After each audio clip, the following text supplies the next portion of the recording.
Yes. Long. What you talking? Right.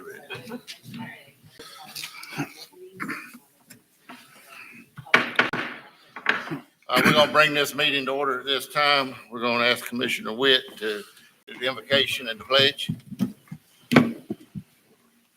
Lord, we thank you for the opportunity to walk in this great republic and do the business of the county in the sunshine the way it was intended. We ask you to put a special blessing on all the families affected by COVID and who continue to be affected by COVID, and that this pandemic come to an end. We always ask you to look out for our military and our first responders. In Jesus' name, amen. Amen. I pledge allegiance to the flag of the United States of America and to the republic for which it stands, one nation, under God, indivisible, with liberty and justice for all.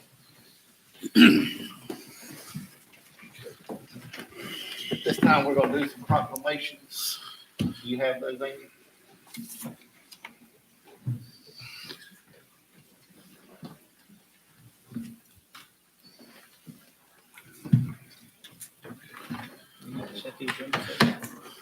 The first one is proclamation 2021. You got to go through your agenda. I'm sorry. Can I get a motion to approve or do we have any? We have one addition, sir. Yeah. A presentation on the Ellisville utility. Okay. Anybody else have any additions, commissioners? Mr. Chairman, I move we approve the agenda as amended. Second. Amended. I got a motion and a second. All in favor? Aye. Now you good. All right, now, first proclamation we'll do is the hospice is proclamation 2021 P10. Says, whereas for more than 40 years, Haven has helped provide comfort and dignity to thousands of people in North Florida, allowing them to live their last months, weeks, or days comfortably with the people they love. Whereas Haven utilizes interdisciplinary, team-oriented approach to treatment, including expert medical care, quality symptom control, and comprehensive pain management as a foundation of care. Whereas beyond providing physical treatment, Haven attends to the patient's emotional, spiritual, and family needs and provides family services like respite care and bereavement counseling. Whereas Haven provides community-based palliative care which delivers expertise to improve quality of life and relief from pain and can be provided at any time during an illness. Whereas in an increasingly fragmented and broken healthcare system, hospice is one of the few sectors that demonstrates how healthcare can and should work at its best for its patient. Whereas every year, 1.5 million Americans living with life-limiting illness and their families received care from the nation's hospice programs in communities throughout the United States, including Haven. Whereas Haven is an advocate and educator about advanced care planning that helps individuals make decisions about the care they want. Whereas the Centers for Medicare and Medicaid Services have pledged to put patients first in all of its programs, including hospice, ensuring a coordinated and patient-led approach to care, protecting patient choice and access to individualized services based on a patient's unique care, needs, and wishes. Now, therefore, be it proclaimed that the Columbia County Board of County Commissioners do hereby declare November 2021 as National Hospice and Palliative Care Month and encourage citizens to increase their understanding and awareness of care at the end of life. Discuss their end-of-life wishes with their families and observe this month with appropriate activities and programs. Duly proclaimed this 4th day of November, 2021, Board of County Commissioners, Columbia County, Florida, Rocky D. Ford, attest by James M. Swisher, Clerk of Court. I think we have someone here to present this to. Mr. Chairman, I move that we adopt proclamation number 2021P10. Second. Got a motion and a second. All in favor? Aye.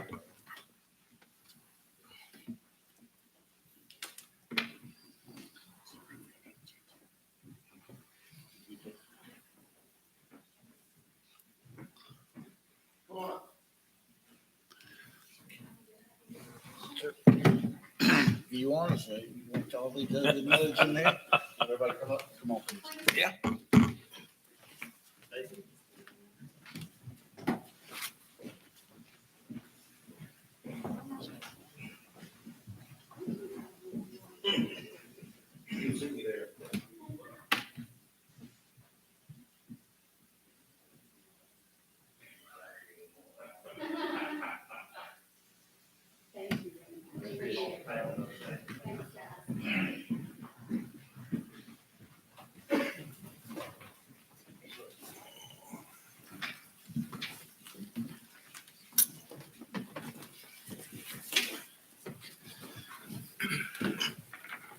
Okay, we have one more proclamation. It's number 2021P13, recognizing November 20th, 2021 as the 200th anniversary of the founding of Lake City in Columbia County, Florida.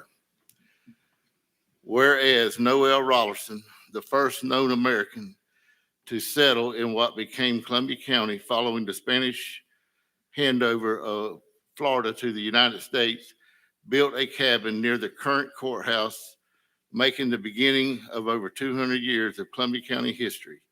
And whereas Columbia County recognizes the Rollerson family, including Noel, William, Jacob, Nimrod, and Finney, as a founding family of Columbia County, having settled throughout the county during the 1820s. And whereas Columbia County also recognizes 3 other early pioneering families who settled in the area soon after the Rollersons: Henry Edwards, who built his cabin near today's 5 Points; John D. Osteen, who settled the land on the northeast corner of Alligator Lake; and Jacob Summerlin, who established a farm at the heart of today's downtown Lake City, Florida. Whereas Jacob Summerlin's son, Jacob Jr., was the first American child born in the state of Florida following the American acquisition and takeover of Spanish-held Florida. And whereas Columbia County wishes to observe the breadth of this 200-year history and honor the pioneer settlers who helped to shape, mold, and build our great community, including organizing the county government in 1832 and participating in the first county and state elections. And whereas Columbia County appreciates the many organizations that are helping to celebrate the bicentennial of Lake City's first settlement, including but not limited to the Markham family, Doug and Cindy Vasco, the Dix family, the White family, the Blue Gray Army, our Community Cares Coalition, Leela Williams, the Church of Jesus Christ of Latter-day Saints, the Lake City and Columbia County Women's Club, Jolene's Web Design, Southern Dragon Publishing, the Blanche, a History, the Elks Club, Bethel Baptist Church, Florida State Forestry, the Lions Club, the United Way Altrusa and Kiwanis Club, and Florida Gateway College. Now, therefore, the Columbia County Board of County Commissioners do hereby proclaim November 20th, 2021 as Founders Day in honor the bicentennial of the first American settlement on Lake DeSoto in the fall of 1821, and invites the public to celebrate the bicentennial Founders Day Festival on Saturday, November 20th, 2021, followed by a dance and fireworks. In witness whereof we have hereunto set my hand this 4th day of November 2021 and caused the seal to be affixed by Rocky Ford, Chairman of the Board of County Commissioners, attest by James D. Swisher, Clerk of Courts. Is anyone here to present this to? I don't see. Well, any maybe we should information. present it to Ron because he was there when all that happened. Chair, I make a motion to accept proclamation number 2021 P-13. Second. Have a motion and a second. All in favor? Aye. Mr. Chair, I make a motion, we approve the consent agenda. Second. Got a motion and a second to approve the consent agenda. All in favor, say aye. Aye. And Mr. Chairman, I make a motion, we adopt the consent agenda. Second. Got a motion and a second to adopt the consent agenda. All in favor, say aye. Aye. Okay, discussion. Brandon Stubbs. Brandon, not here. Since Brandon's not here, I'll do it for Brandon.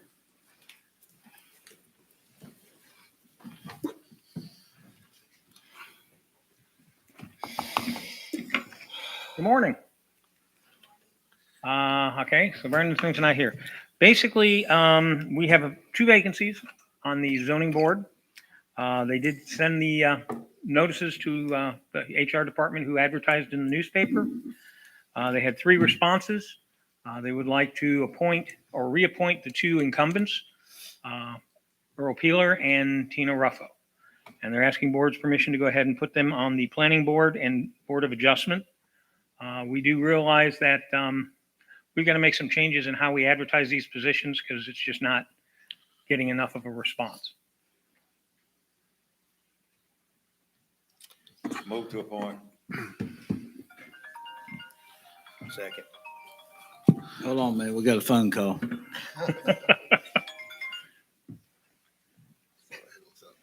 Okay, I have a motion. Have a second. I want to discuss before we vote. Okay. I've already made a motion. Yeah, What's that? he said, we got a motion in a second. Now I want to discuss. Okay. David, how long have these 2 existing members served? I don't know. I know So- that Tina right now is the chairman. Do you know, Joel? Tina's been there for a little while. I think Mr. Peeler, this might be his first or maybe second reappointment. I think it's probably his first reappointment. He used to be on the code enforcement board. Right. And he joined the planning and zoning board shortly after we went to the magistrate. So I don't know if that was 2 full terms ago. I know it was less than 7 years ago when that happened, so. My only concern is to make sure that we are giving consideration to other applicants, especially when we have members serving, multiple terms being reappointed.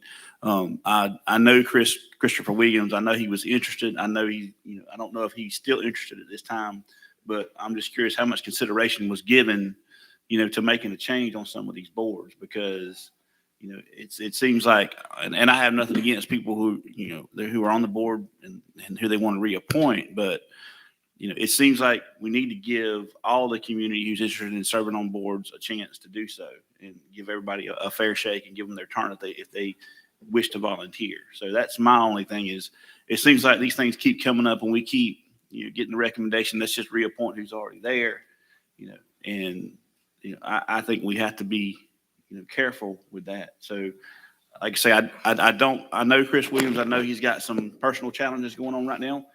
I don't know if he's still interested in serving, but my question is, did we really give him a fair shake? Well, and I would add, I think it discourages people from applying for these boards. If we're just going to reappoint the same people every time over and over, what's the use in anybody else?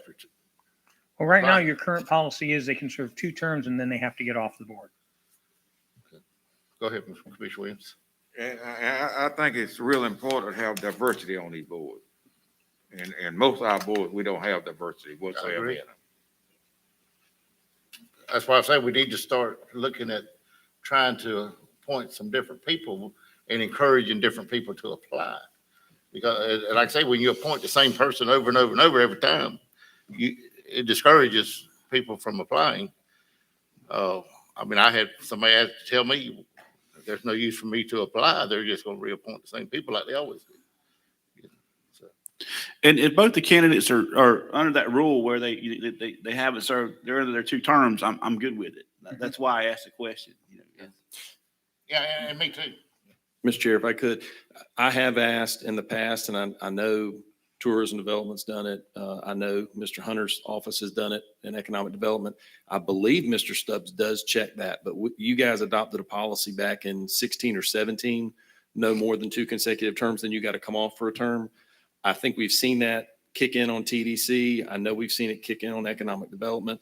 So you will start to see that policy pay dividends, but you got to get through those first 2 terms, because the way we've couched it was if the individual was midterm when that policy was adopted, then that term wouldn't count. They would basically get 2 consecutive terms.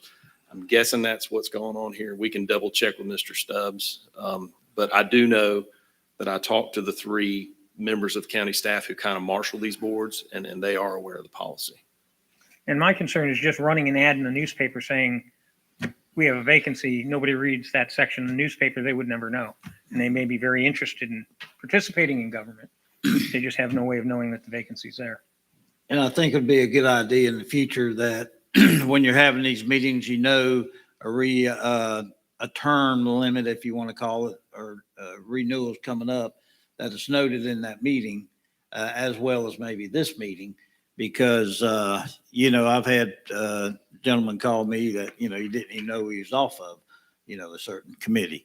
And, because, they don't sit around and, okay, marking on my calendar, my term's up on this time. And, and for these people that serve voluntarily, and some of them, most of them do a heck of a job. We need to recognize these kind of people, because it's a big service to the community that they take time out of what they're doing and to do such. And, but I think it's the department heads. I think me and Joel had a conversation. Brandon does an exceptional job of, give credit where credit's due, but he, keeping his board intact and informed and what have you. So. I got a motion and a second. Any more discussion? All in favor? Aye. Okay, let's move on to, Next one, Rum Island Entrance Gate Kiosk. As you saw, the staff went out and got 3 quotes on what this kiosk would cost. They're recommending the low bidder. These kiosks are more than just a gate that it accepts cash, debit cards, and credit payments, but it also has the arms so that when the park is full, it doesn't allow more traffic in, so it can control the number. It also has the ability to punch in a code if you have an annual pass, so it recognizes annual pass. So those people that are permitted to do launches of canoes and kayaks, I guess you have 2 or 3 according to ordinance that you authorize and they pay a fee for. They would still be able to get into the park when the park is full, just by entering the code that we would give them, or swipe card, whichever direction we go.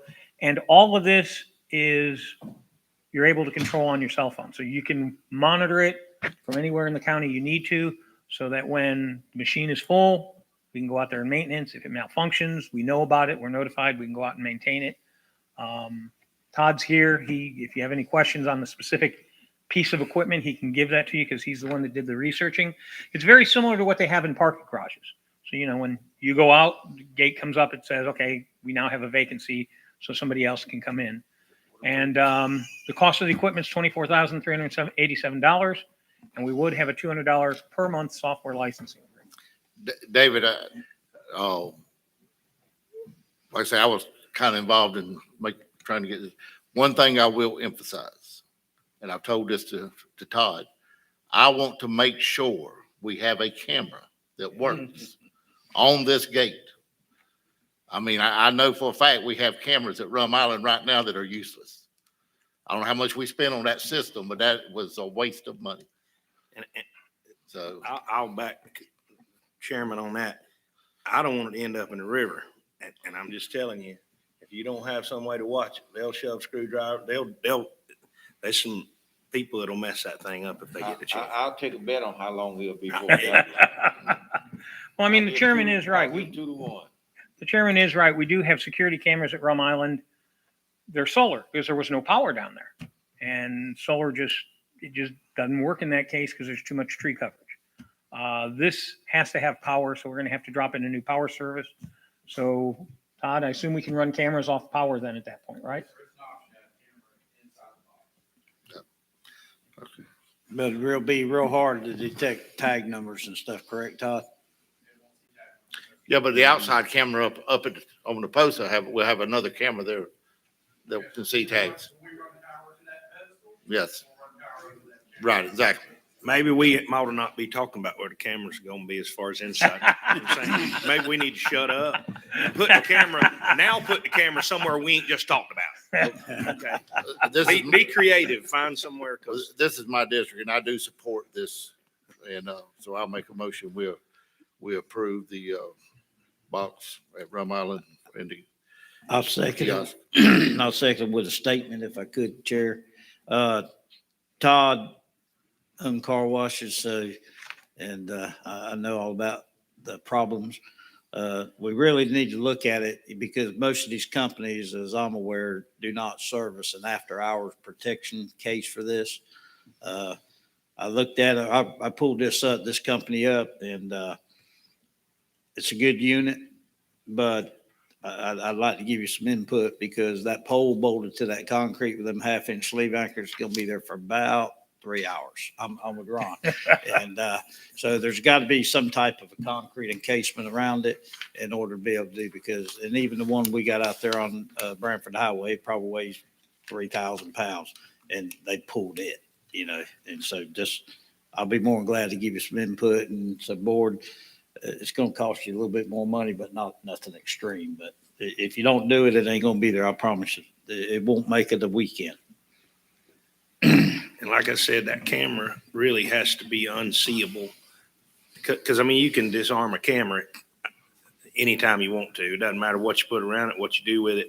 If you put it behind plexiglass, they're going to paint the plexiglass. It's almost impossible. So I don't know how to do that, or I don't know. It's a camera similar to what you see in an ATM machine. But we'll have power to the one that's away from it. Yeah. You can see tags that are going in and out. If they do decide to run over or something, we'll have some surveillance on it. And so you'll have power out there at the pole. Yeah, we'll near have where the power at device this is, So unit. anything that needs power will have the ability to hook it up. Right now, the only power you have is about 15 feet up in the air. behind that. For the lift station. So even if you decided you wanted to add lighting, we could do security lighting. We'll have the ability to do those things. Mr. Hunter, you have a comment? You want to come up? Yeah, we had the same situation. You gotta come up We here. got Three Rivers, in our big park, Fodor Park. And we actually ended up putting in about 8 cameras. We put cameras on cameras, and actually we've been able to solve crime significantly with those cameras. So you may want to consider multiple cameras in areas, because there's other areas you may want to be watching in the park. So just thought I'd make that suggestion. It does work. Yes. The shotgun holds 3 shells. Put at least 4 cameras, because they're going to be gone. I'm telling you. Okay. I know, especially Rum Island. Mhm. But you have power. You'll have power. You'll at this have point. power before we put them in. Yeah. Okay, I have a motion and a second.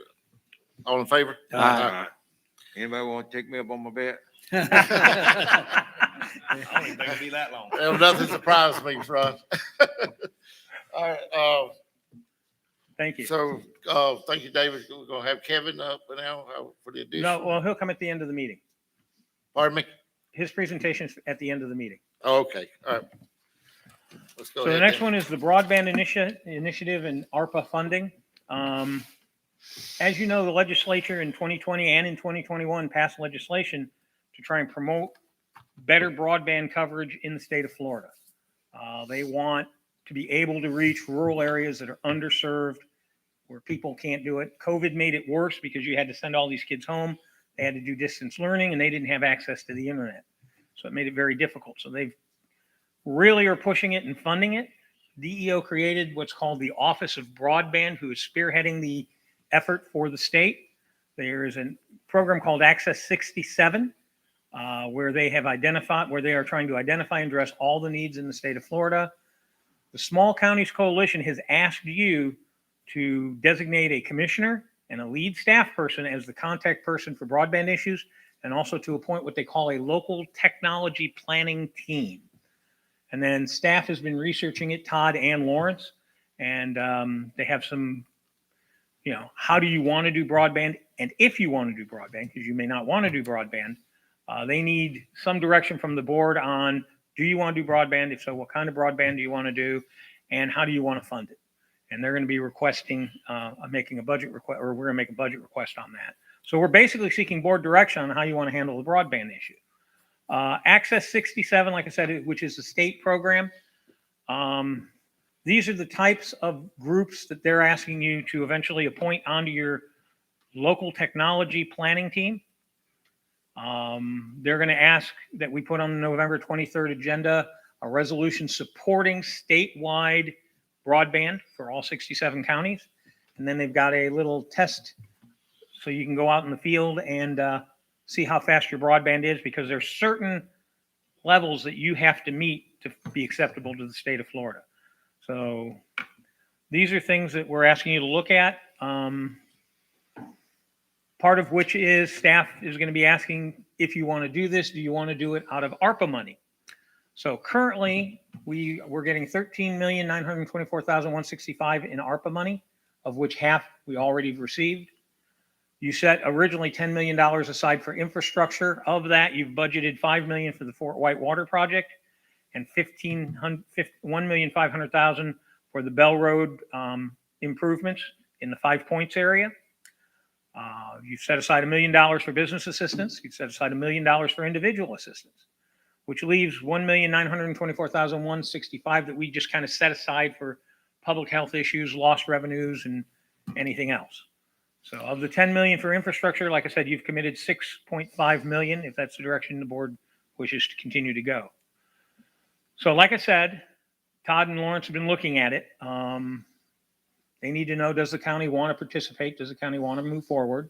And if so, are you interested in and Todd can explain this better than I can, what's called the middle mile provider, which is you use the current internet providers and you just extend those lines out into the areas that are underserved? Or do you want to be an internet service provider? The state's providing mapping tools to help identify all the underserved areas.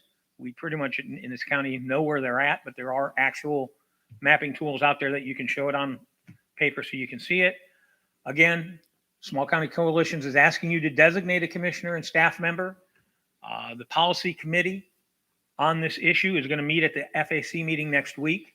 So if you want to appoint a commissioner today and they're going to that conference, they'd be able to attend that particular policy committee meeting. I'm asking that you put both Todd and Lawrence on the technology planning team, since they're the ones that have the detailed technical knowledge on how broadband functions. And finally, Lawrence and Todd are requesting the use of up to $300,000 in ARPA money to contract a technical/feasibility study. Did I leave anything out, Todd? Okay. So I guess there's 3 requests. One, who do you want to appoint as your county commissioner, or if you want to appoint a county commissioner and staff member to be your liaisons on this issue?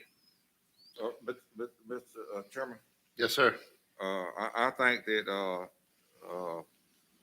the recommendation of Todd and Lawrence will be placed on contact for that committee. They're the ones that deal with technology and all. And I support that request. Is that a motion? Mr. Chair, Yes, sir. we sat through many of these broadband sessions at Florida Association of Counties. I think this is an important first step.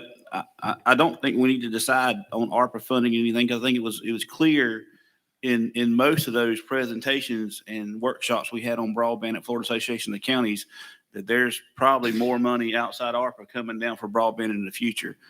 And I also think it's probably premature to lock into one specific model at this time, because we know the Elon Musk technology, satellite technology was discussed, the upgrading of 5G was discussed. And I think in a county like ours, just to give wireless companies money to extend fiber, fiber may not be the predominant technology in the future. So, I mean, I think we've got to look, you got to look at, I think that's premature too. But I do think at this time, it is time to get started on this and appoint this committee and move forward. So I think, that's the first step. A lot of this other stuff that's mentioned, will come later, I think. But that's just my 2 cents. And hopefully the committees, will attract the proper players. As some of you may remember, whenever I started off by making a motion not to give a work permit to Comcast, had a call within 12 hours. Myself and David, you recall Yes. that? Yeah. And they got their attention, and, but I agree with Mr. Witt. I think it's premature to throw 300,000 number at this point. We don't want to turn this into a broadband fiasco again, because I had the question, for Todd. Todd, this it's just basically a feasibility study for our community. Is that what y'all were kind of Come up here. interpreting?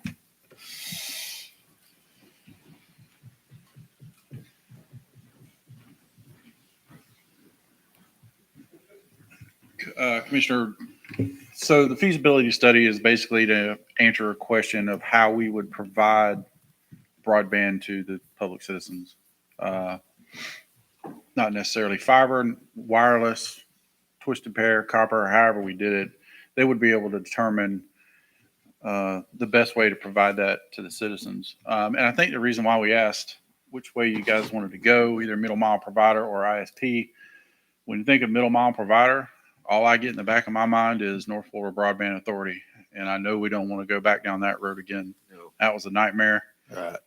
Commissioner Williams was here for that. I think Dale was here for that. It was complete waste of money and complete waste of time. Basically, all you're doing is putting in a network that the internet service providers could use or not use. So it's basically up to them whether they want to use it. If they don't use it, then we're paying for a network that nobody uses. And I think a feasibility study would help determine what our best approach would be to get broadband to the underserved citizens. But I do think you're right, though. I think this could come at a later time after committees formed and decide. The 300,000, I think, is just a number that we just put together. So we've had requests. Other companies come in and say, "Hey, we can do a feasibility study." I think we've had 2 or 3 of them come in, and we just didn't commit, and we're leaving it up to you guys to give us direction on where we need to go. I think the first step is appoint the committee, and then once the committee is appointed and gets to work, they can bring back the feasibility study. Okay. And I've also, surely other counties, bigger counties, has done research already to see how they would implement this. I don't know, we need to try to reinvent the wheel here. It's just, Well, I think the solution for Columbia County is going to be unique to Columbia County, just like the solution to all the other counties are unique to them based on what providers they already have and what's available. But I personally think that, we may not be a fiber society. I think the wireless technology is going to overtake fiber. So I would hate to invest millions going down a fiber route when that's probably going to be old technology, Right. in 10 years. Well, your middle mile could be anything. It could be wireless. It could be fiber. It could be copper. So this would service wireless also. Yes, sir. So what we're putting in is the base for other people to come in. If you want to be a middle mile. Comcast to come in and say, we're going to. Yes, sir. If Okay. you want to be, see, the problem is your internet service providers do not have the connectivity to provide to the underserved citizens. They don't have the backbone to provide it to them. And that's where a middle mile company comes in. They put in a wireless ring or they put in a fiber ring and they say, okay, AT&T, Comcast, Windstream, we have this for you to use in this area to provide to these citizens. Do you want to use it? And then it's up to them to decide whether they want to use it. The problem with the North Florida Broadband Authority is they didn't have enough subscribers. They put in the wireless ring, but nobody wanted to use it. Well, it's not a one solution. To me, it's not a one solution, one company, option. Most counties who solve this problem have gone multiple routes, and fiber may work here where it's already prevalent, and then this company may work here and this company may work here, but that's down the road after you do the committee. Yes, sir.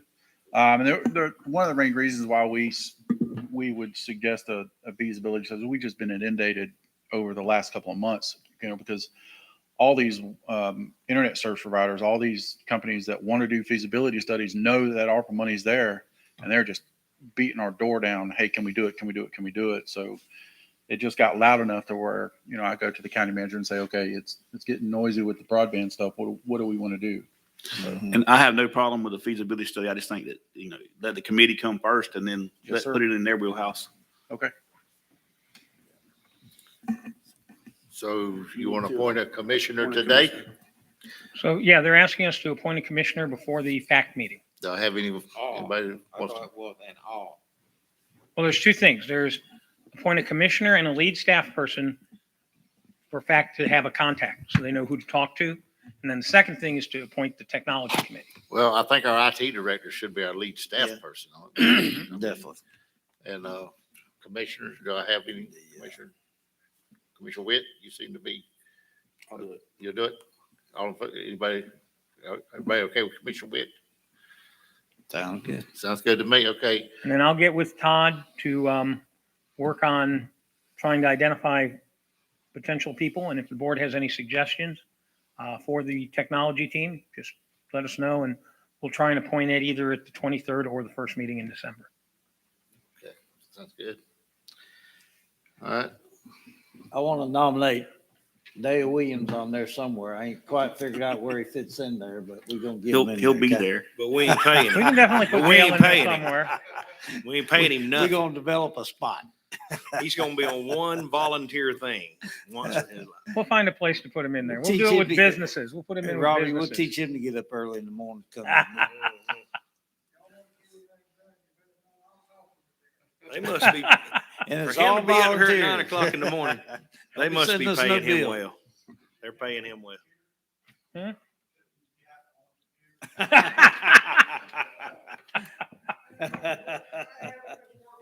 I would like to appoint his wife because all she does is work every day in the yard. She needs a break. Okay. So the next item on the agenda is the transfer of funds from a reserve operating account. So a few years back in 2020, the Itchituttony Partnership gave us a donation to run the Bellamy Beaver project and gave us actually the Bellamy Beaver costume. And they gave it to the extension office and they ran it. It supplemented some of their 4-H programs and did very well. The year they got the money, they did not spend $5,841 of those funds. So at the end of the fiscal year, those funds rolled to reserves and fund balance. I mean, that's what happens at the end of a fiscal year if you don't commit the monies. It was a donation. And so we're bringing this back now because it was a donation. It was given to us for a specific purpose. So the extension is asking us to dip into reserves to fulfill that donation and put that money into their operating for additional operating funds for the Bellamy Beaver project. And Heather's here if you need to ask her any questions. Withdraw, approve the transfer. Second. Got a motion and a second. All in favor? I think Commissioner Hollingsworth will make a very good Bellamy Beaver. He's available. Is Bellamy Beaver really pretty and skinny?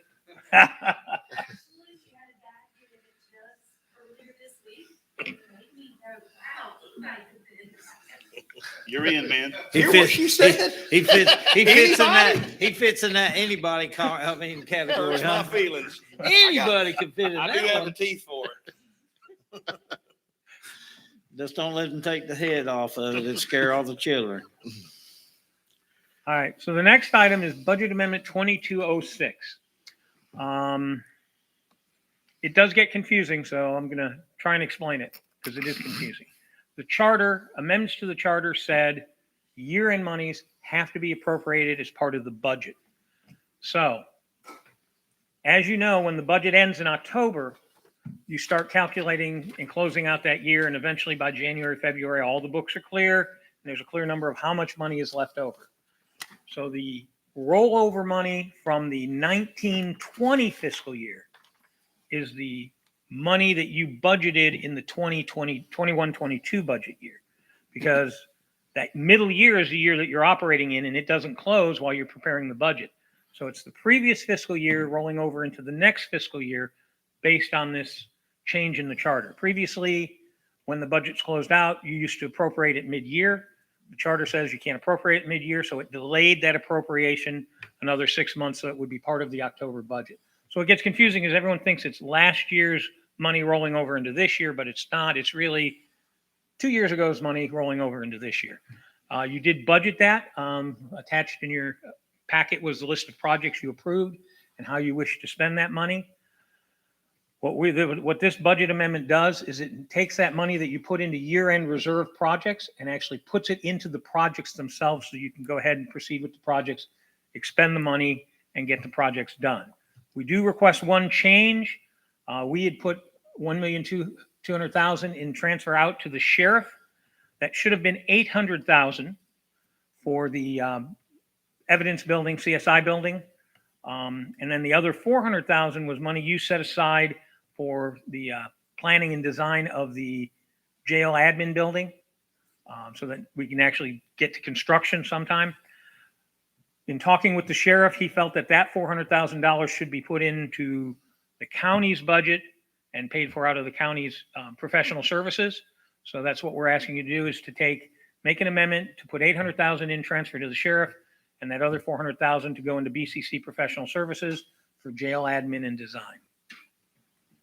I move we approve BA 22-06. Second. Have a motion and a second. All in favor? Aye. Did that take care of your amendment in that? Yes. Okay. Oh, approve as amended? Yeah. Yes. Is it approved as amended?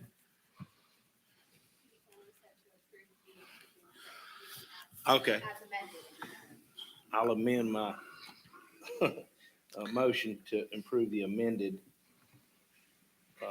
staff request, I guess, for the building for the sheriff. Is that what we're amending? Yeah, you're amending the $1,200,000 to $800,000 for Okay. sheriff. I'm and including that in my $400,000 for motion. Professional services. Likewise, second. Okay, I have a motion and a second to approve as amended.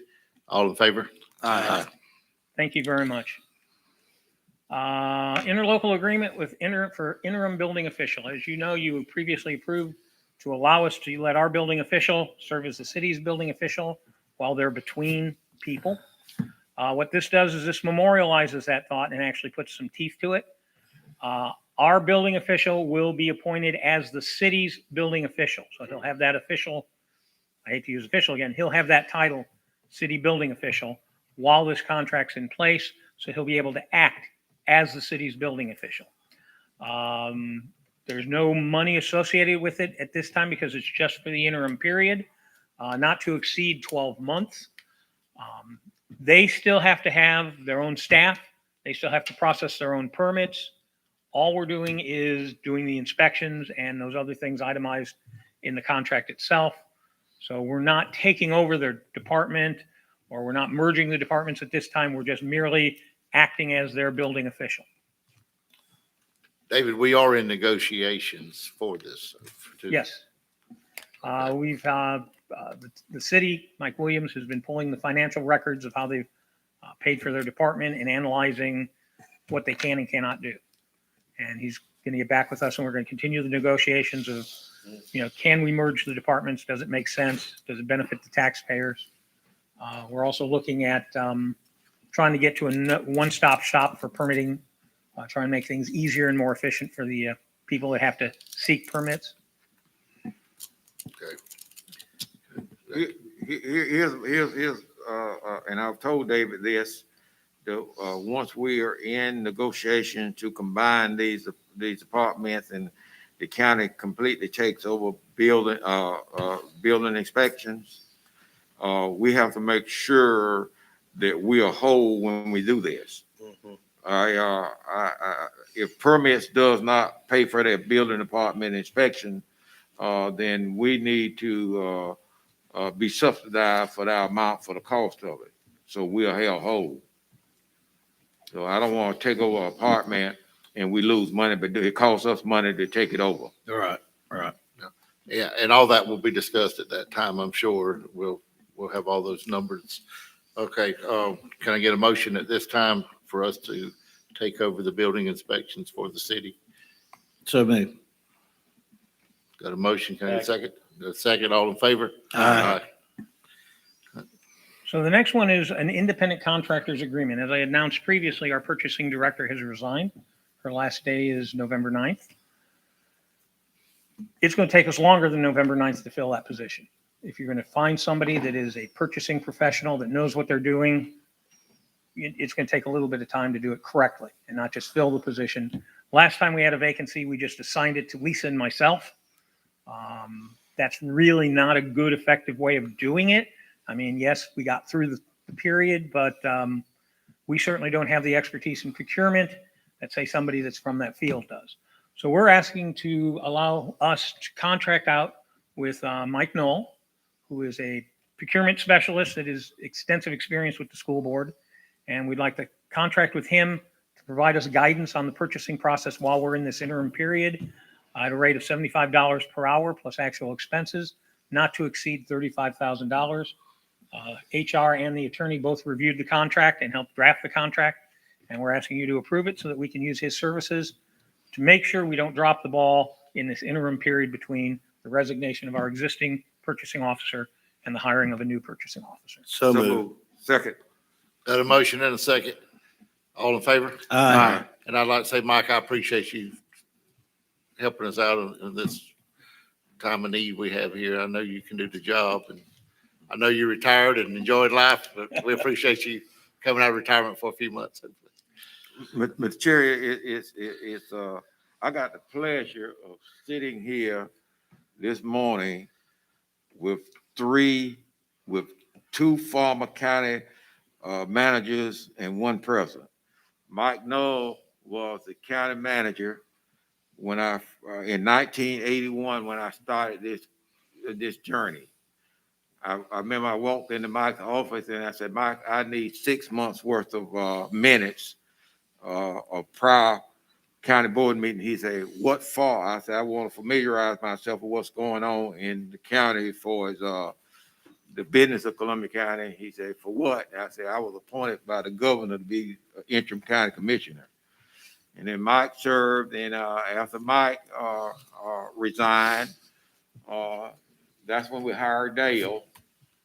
And Dale stayed there almost 30 plus years. And after Dale left, now I'm working under David Krause. So that's a milestone right there in itself for three of them. It had longevity with the county as being a manager. What were you, 12, Mike?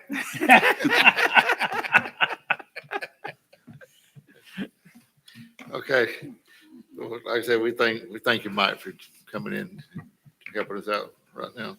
So the next item is the position reclassification of GIS specialist to IT desktop support specialist.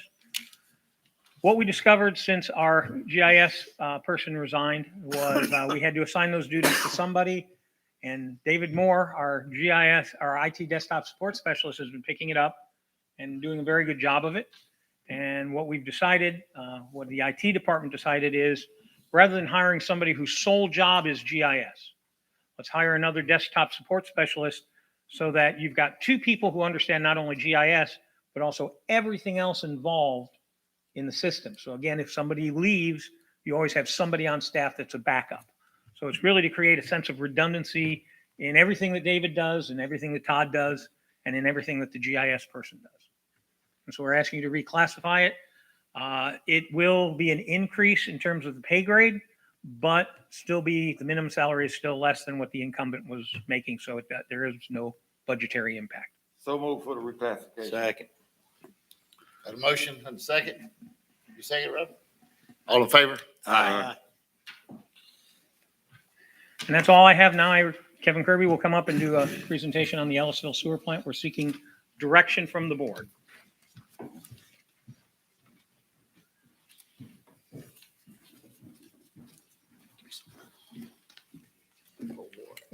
Good morning, Mr. Chairman, members of the board. To give a little history on what we're doing here this morning, when we were preparing the agenda last week for this meeting, I was preparing to put this presentation on board. David reached out to me and said, we just got news from economic development down in Ellisville. We have a new potential customer. So we held off just a minute. As the week goes on, we had a lot of information coming on, and that's why we're walking this on here this morning. So, a little history. In 2010, we began utility business down in Ellisville. 15, we began designing and permitting the new wastewater treatment facility. 16, we increased the plant size to 25,000 gallons per day. In 18, we completed the construction of the 25,000 gallon plant. In 19, we felt the need to go from 25,000 to 50,000. So here we are today. We have a grant amount. At the end of the day, $1,047,700. Grant amount of $1,045,000. So I'm here this morning saying we have no choice but to shore that grant up with $145,990. So we got a contract on hand. So this was initially what you were going to see before all the new information come about the last week. So if you would have asked me a week ago, I would have been here saying, board, we need to shore this grant up by $145,990 of county coffers to keep us in business down in Ellisville. So I'm here this morning saying this. I'm of the opinion we keep adding on to the house in a panic. So I would have said we need roughly $150,000 to shore up the grant to go to construction from a 25 to 50,000 gallon. But based on information that we've received from economic development, we're immediately going to be at that capacity in the immediate future. So we got two options.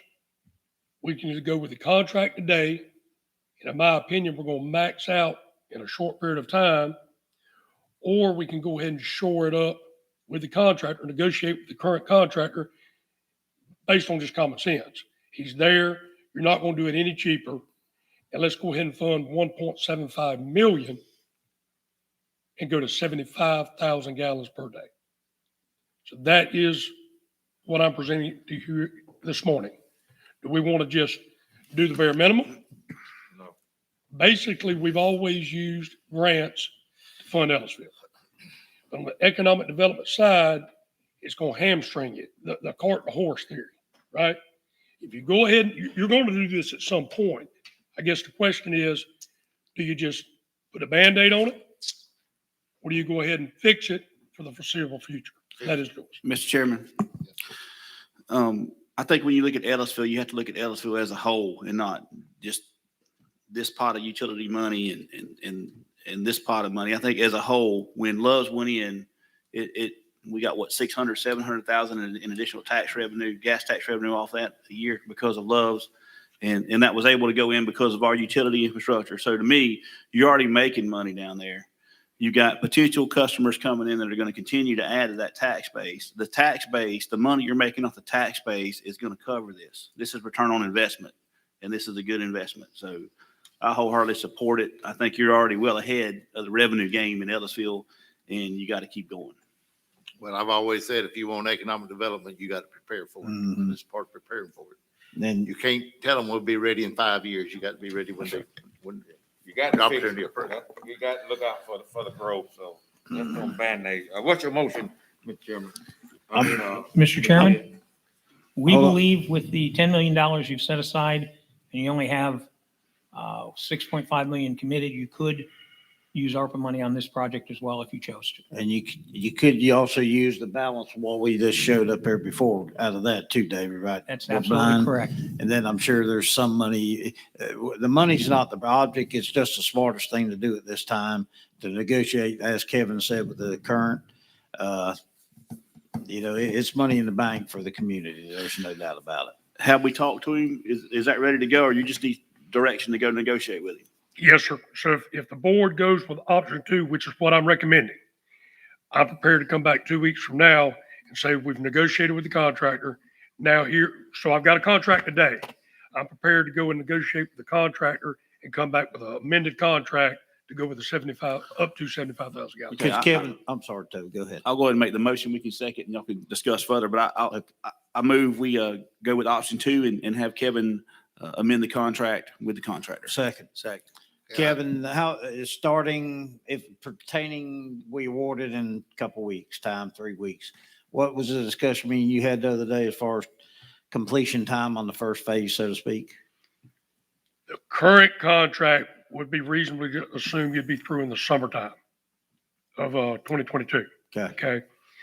I'm not sure. I couldn't imagine this being much more than that, but I do Right. not know that. Right. Here's where we're at in a nutshell. We got what we got down there. We got Burger King coming online, according to them, basically at Christmas. Today, we at times exceed the maximum gallons per day. I met with Commissioner Ford. Obviously, he's an expert on this stuff. I'm not. And it's a complicated little theory if you don't know what you're doing, like I don't. So what he educated me on is you have to basically go gallons per day times 7 days a week times 52 weeks a year. So the challenge we have is though the annual GPDs do not exceed, I've learned a lot this week, the TSS. Mr. Ford, am I saying it right? Mhm. Total suspended solids. So they test it on the back side of things. So those days that you're heavy, and we're already heavy now, when you fail that test, that puts you in harm's way with DEP. So though you don't do it on a regular basis, you do exceed your GPDs currently. Now, common sense applies. We're putting a Burger King on board in 6 weeks. If you're exceeding GPDs today, a day or two a month, I would logically think you're going to exceed GPDs more frequently. So that was the drama that I was going through this week, trying to figure all this out, when our economic development team says, by the way, we're 99% sure we got a new customer. I think I heard it, 17,000 gallons per day. 19,000. Sir? 19,000. 19, okay, whatever. At the end of the day, you do the math. If you only go to 50,000 gallon capacity, you're not even going to have it constructed and be full.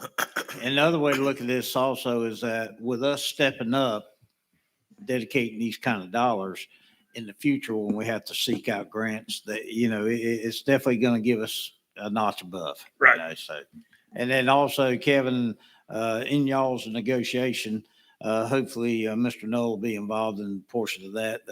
If it's going to help expedite, you all know about product availability today. We just need to really emphasize on that. We don't want to get caught, it's going to, 6 months.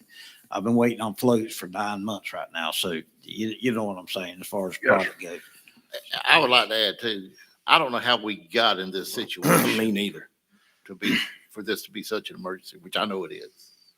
But we need to solve the problem of not getting the situation again. And I want to discuss also at the end of this meeting, some discussion about Fort White and sewer and water going to Fort White, and see where we are at on that. But we're just taking one step at a time and discuss this right now. So. I think one of the problems that made Ellisville, kind of an emergency situation was the new client that came out and expressed interest in the 20,000 gallons a day kind of came out of nowhere. It was not a project that's been talked about for years. It just came up in the last month. So I don't think that we predicted, that big an increase in this short of time is and that user is what prompted all this. So, But correct me if I I'm don't- wrong, Kevin, doesn't it, No. it put us into gear back in 17, if I recall, whenever we, you done? Go ahead. Doesn't the spark at 80% of capacity, that's when you had the DEP regulations, correct?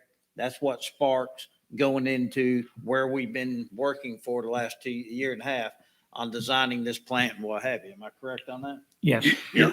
So as far as getting into, I don't think it's an oversight on nobody's we're fortunate for the growth, and we always said we'd hope we have these kind of problems, but by DEP regulations, once it got to the 80% mark, that was the start of the design and coming forth and then of course, like you said a minute ago, we were waiting on grants too, trying to operate off a grant.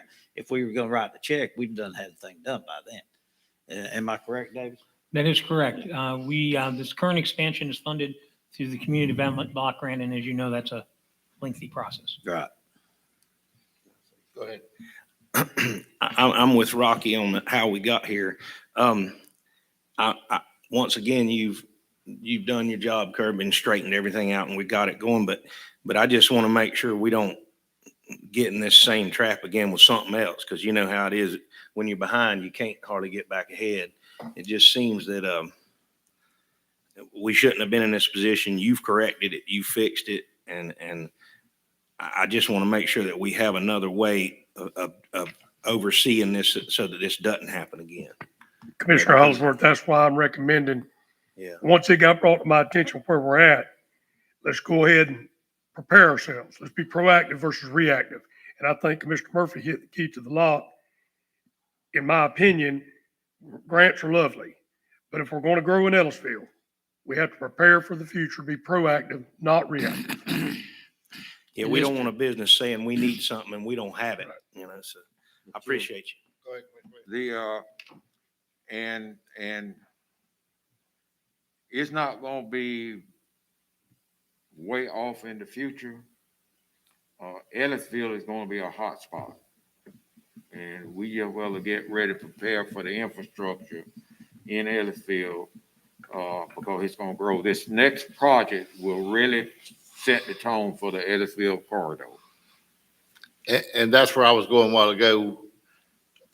We need to start a utility department to handle situations like this and to get it and to be a step ahead of situations like this. I mean, we're in the utility business, guys. Yeah. We've got to have a utility department. It might only consist of 3 men, 4 men right now, but we need somebody in charge of utilities that can handle utilities, and we need to get a utility department started. And the sooner the better. Mr. Ford, and it's not only for Ellisville, it's for the whole county. Exactly. That we got to have a mechanism in place that where we see these things coming and prepare for the funding to do that, or put that infrastructure in place when we need to. And then we still partner with the city, but when we got to go it alone, we got the avenue to go it alone is what we need to do. Mr. Chair, I agree with all that, and I'll come on record. Y'all can take all the money Ellisville y'all want. We'll take it. I mean, but I will just speak to the past and how we got here, because you know when our terms first started, we were still under the impression that the city was going to be our utility provider. We weren't getting in the utility business; they could handle it, and that quickly changed. You know, with the loss of the project that we had. So yes, we are behind the 8 ball in Ellisville and everywhere with utilities, but I don't think you can go back and say anybody was at fault for that, because And I'm not blaming anyone. I'm just saying we're not prepared. you know, we weren't prepared, Right. because like I say, we had full intentions of the city being the countywide utility partner and moving forward in that direction. And we've had to change directions. The other thing I would caution you is back then we didn't have all this ARPA money and all this funding.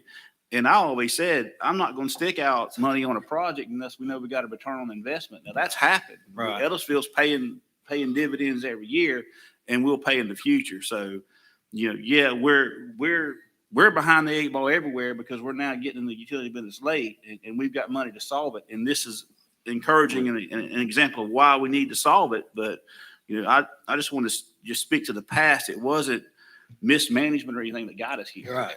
And I'm not saying it was. I'm just saying we know we have a problem. Let's solve that problem now. We know we have issues. We're being prepared, and we're gonna have to start a utility department. I mean, we're in the utility business, guys. That's what I'm saying, and we need a utility department. We have a motion and a second. Let's all in favor say aye. Aye. Okay. Thank you, gentlemen. Thank you, Kevin. Kevin, while you up there, or David, I got a question for David. We've been talking about Fort White. I want to talk about maybe having some engineering done for utilities in Fort White as far as sewer goes. Maybe go ahead and we have some, like I said, we have some money for infrastructure. We started. David said in the meetings, he can tell you the same thing that I was told at meetings. If we have engineering in place for shovel-ready jobs, there's funding in place. There's funding for those jobs.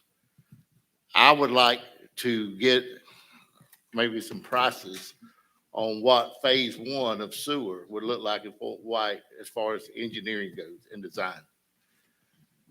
What is y'all's thoughts about that? Commissioner Ford, we're in the utility business. Exactly. We have an agreement with our partners down on the south end of the county with, Fort White, Town Council. And, they already have, some money set aside for to start with the cost of the, sewer treatment plant. The presentation that Greg Bailey gave when we had the joint meeting with the city council, said that where we would be, at different time periods. And I agree, if it's a big number, but it's a feasible number. It shows where you can make money and start recouping that money back. And with the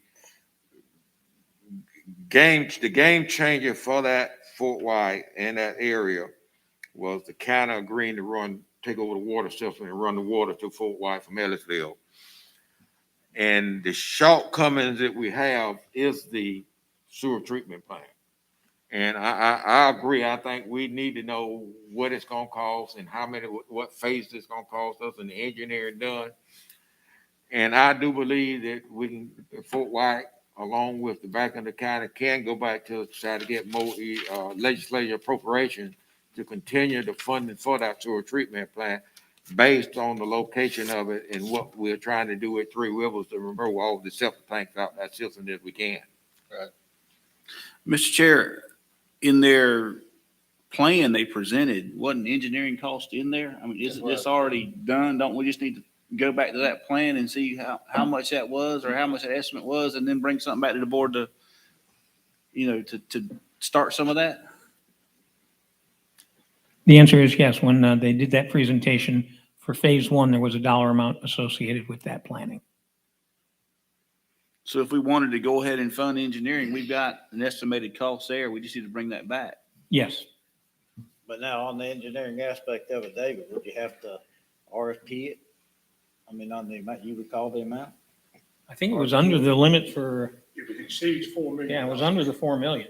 If the total project cost exceeds $4 million totality, you have to go out.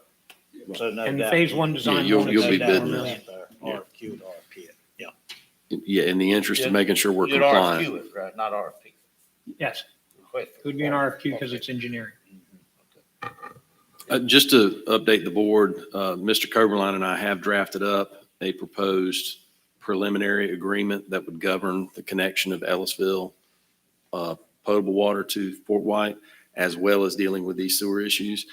It's been under review with the town, I think now for about 10 days or so. But as soon as we get that back and we can all sign off on this, Commissioner Ford, I think your concerns are right in line with what this agreement's asking everybody to do. Is just get ready, start staging up. So hopefully I'll hear something back from Mr. Coberline and town staff in the next week or two, and we'll get it on the next agenda. Anything else? Mr. Chair? Yes. Mr. Williams had a Oh, I'm comment. sorry. Come on. That's right.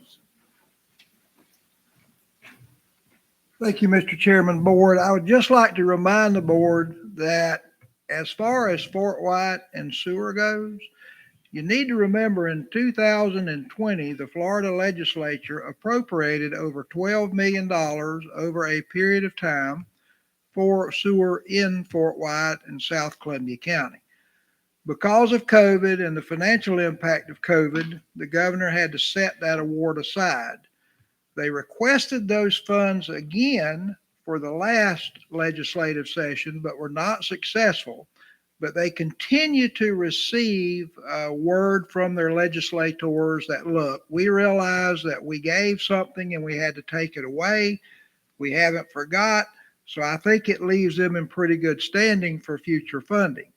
And also what is significant about that funding is unlike most of the revenue sources that you count on to fund other projects, that was Springs Initiative money.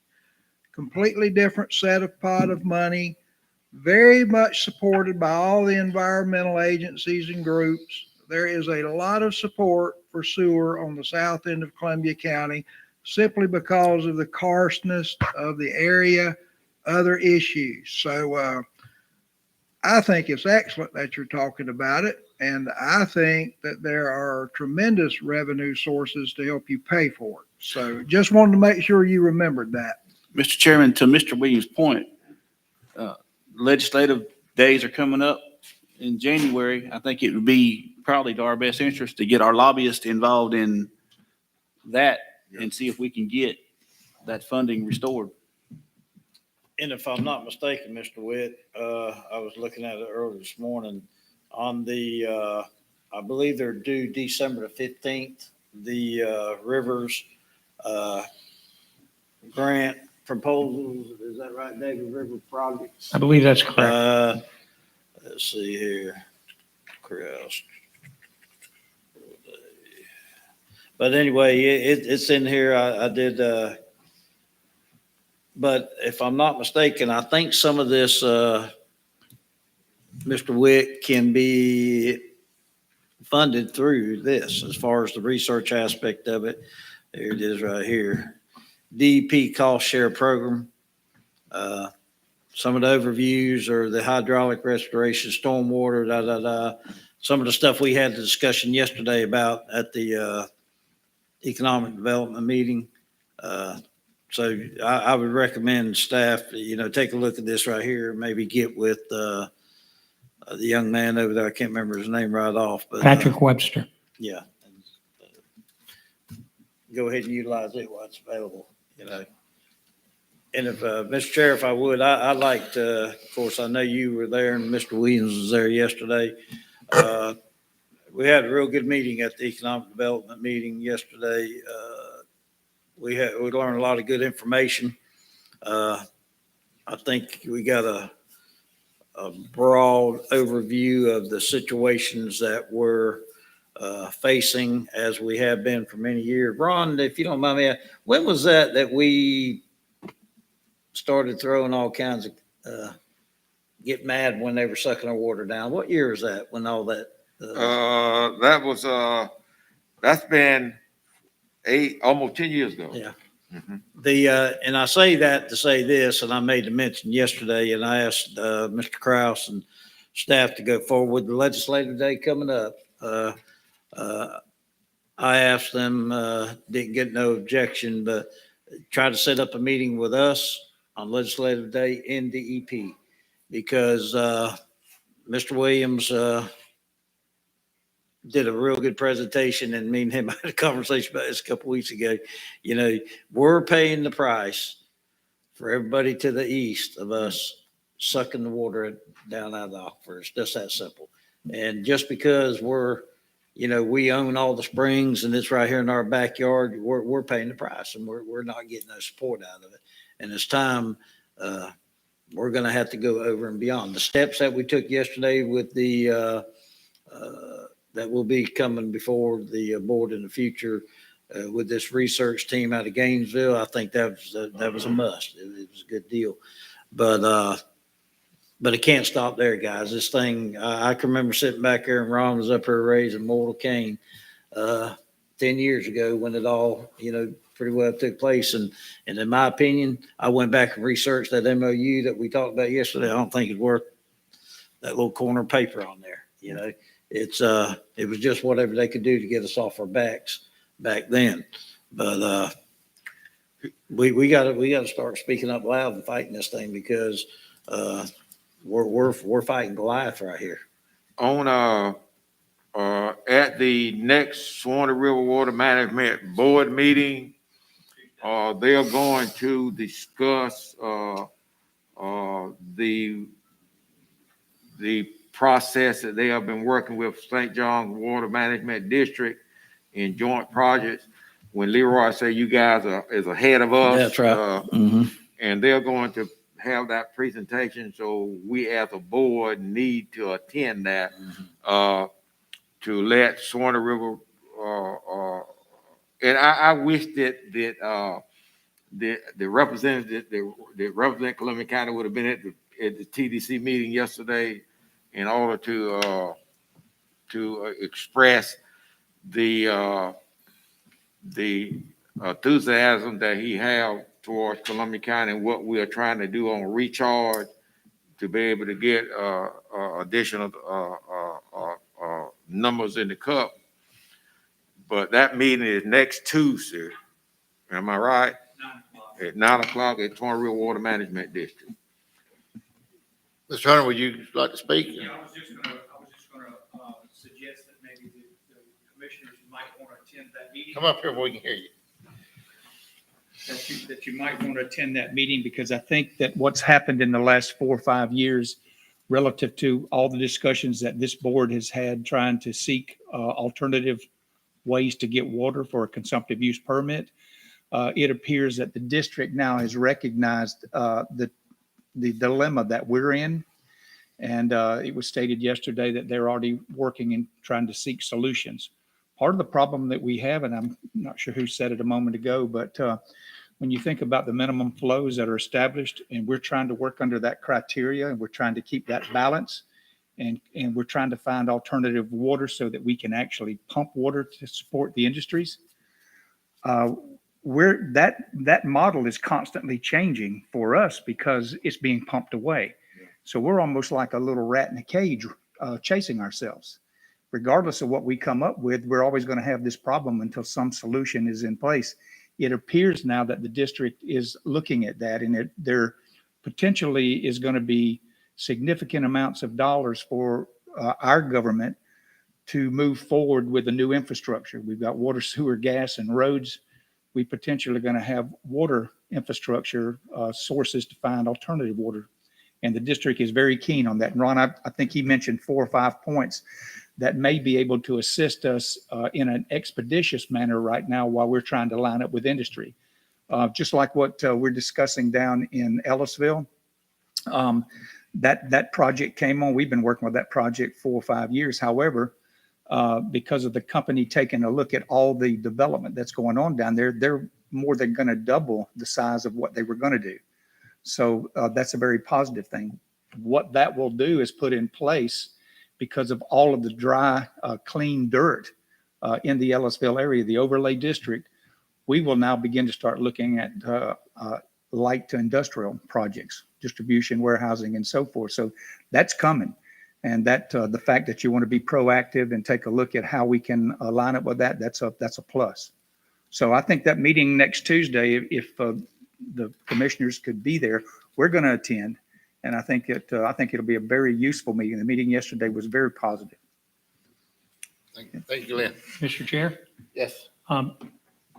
Also, I just wanted to bring up for the rest of the commissioners that weren't able to attend yesterday, one of the issues that was brought up is now that DEP is in charge of the permitting.